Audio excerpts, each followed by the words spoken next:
السلام علیکم ورحمۃ اللہ وبرکاتہ۔ بسم اللہ الرحمن الرحیم والصلاة والسلام علی خیر خلقہ محمد وآلہ وصحبہ اجمعین، اما بعد۔ معزز سامعین، مختصر درس حدیث کی نشست کے ساتھ خلیق الرحمن آپ سے مخاطب ہے۔ قیامت کے حوالے سے احادیث کا ذکر ہو رہا ہے تسلسل کے ساتھ۔ آج کی حدیث کا تعلق بھی قیامت کے ایک منظر سے ہے، اور حدیث صحیح بخاری اور صحیح مسلم دونوں میں ہے، یعنی متفق علیہ حدیث۔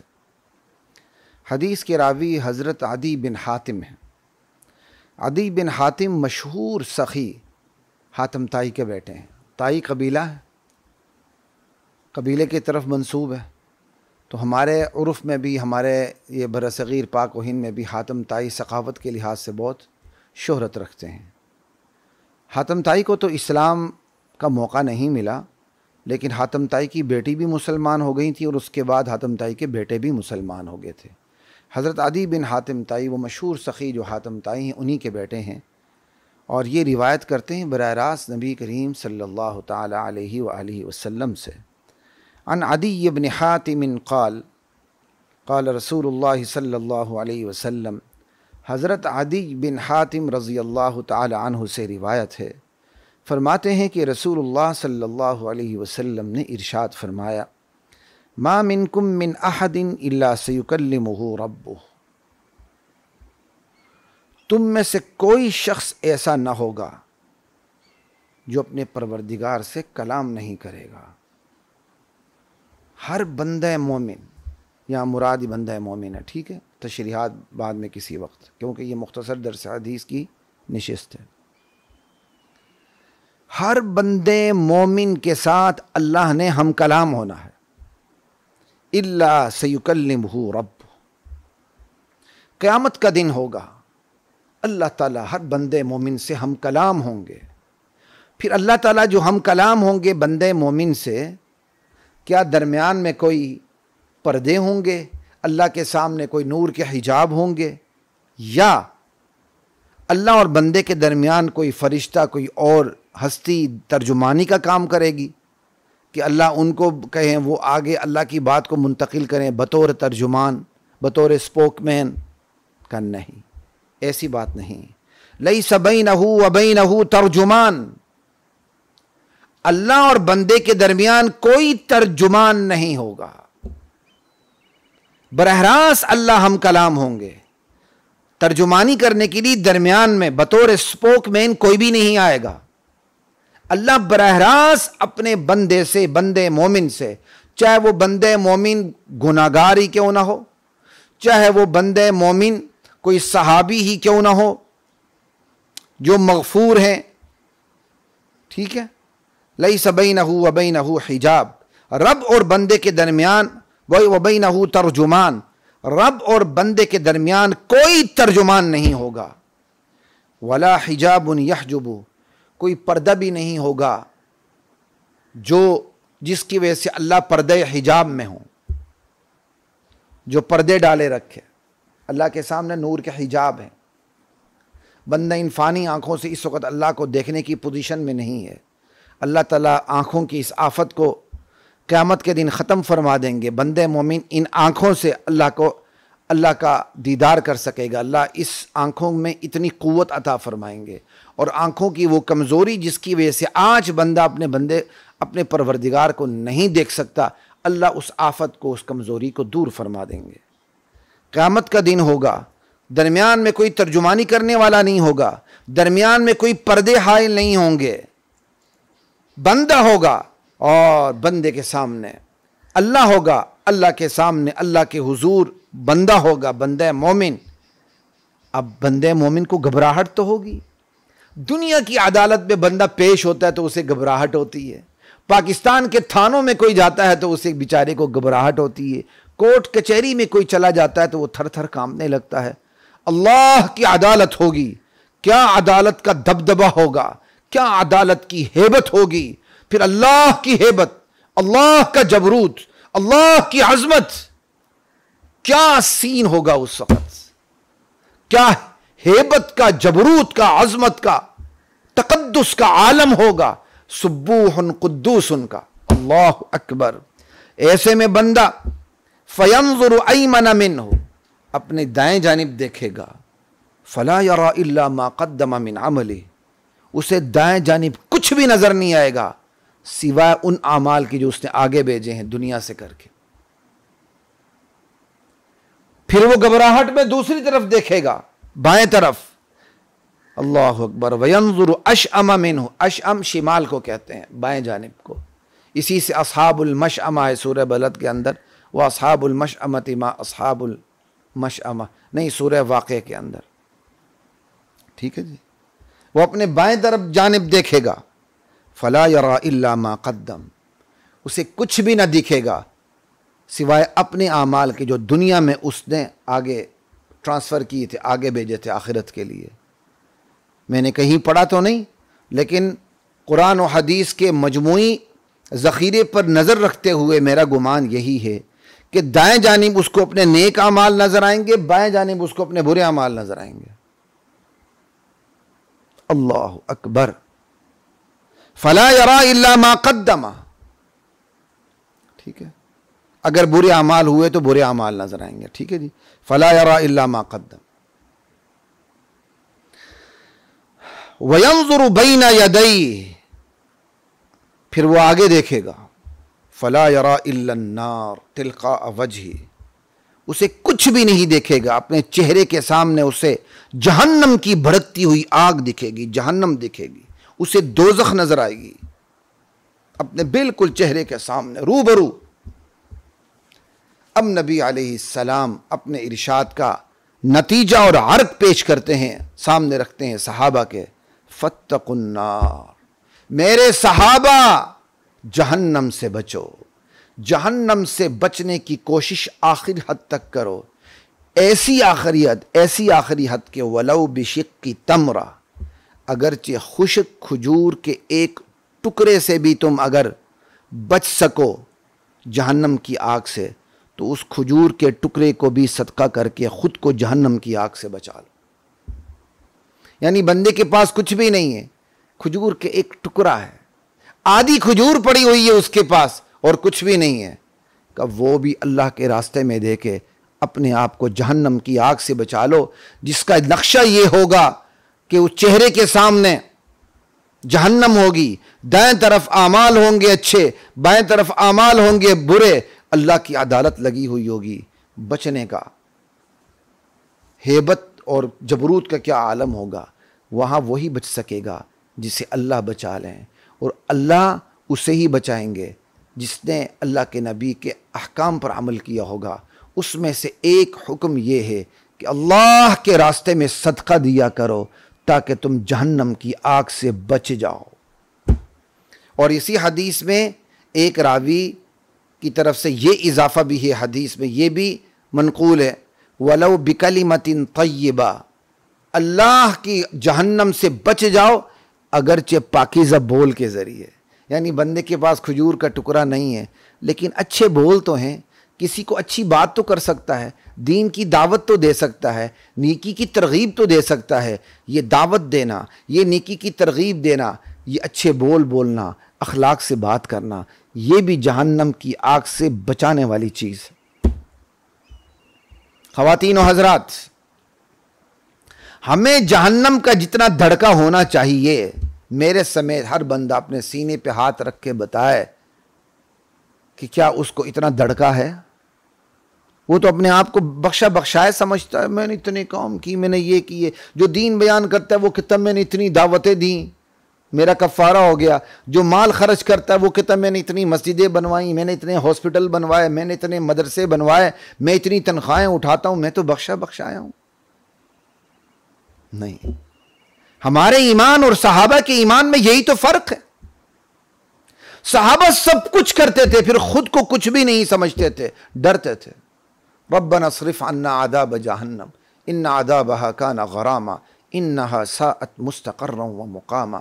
رات بھی عبادت، دن بھی عبادت، دن کے شہ سوار، رات کے عبادت گزار، اور پھر بھی آدھی رات کو اٹھ کے رونا، یا اللہ ہم تیری عبادت کا جو حق تھا، تیری اطاعت کا جو حق تھا، ہم وہ ادا نہ کر سکے، ہمیں معاف کرنا، جہنم کی آگ سے بچا لینا. اور ہم ہم تھوڑی سی دعوت دے دیں، گردن میں سری آ جاتا ہے، 2 ٹکے اللہ کے راستے میں خرچ کر دیں، گردن میں سری آ جاتا ہے۔ امام مسجد کو، خطیب کو، مؤذن کو، خادم کو، مسجد کو اپنا غلام بنانے کی کوشش کرتے ہیں۔ ہمارے ہاں دینے والوں کی بہت بڑی تعداد کی سائیکی یہ ہے، وہ کہتا میں خرچ کرتا ہوں تو میری مانی جائے، اور یہی چیز انفاق کو آگ لگا دیتی ہے۔ اللہ کے راستے میں خرچ کرنے کو بھی آگ لگا کے خاکستر کر دیتی، کچھ بھی نہیں بچتا۔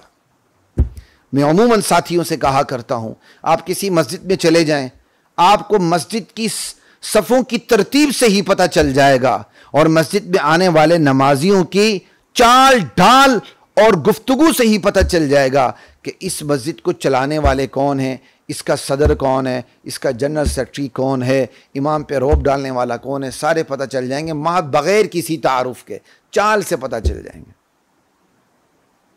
سمجھائی؟ آواز کی خراٹ، روب، دبدبا، لہجہ، اندر آنا، پتہ چل جاتا ہے یہ صدر ہے، حالانکہ یہ پتہ نہیں چلنا چاہیے۔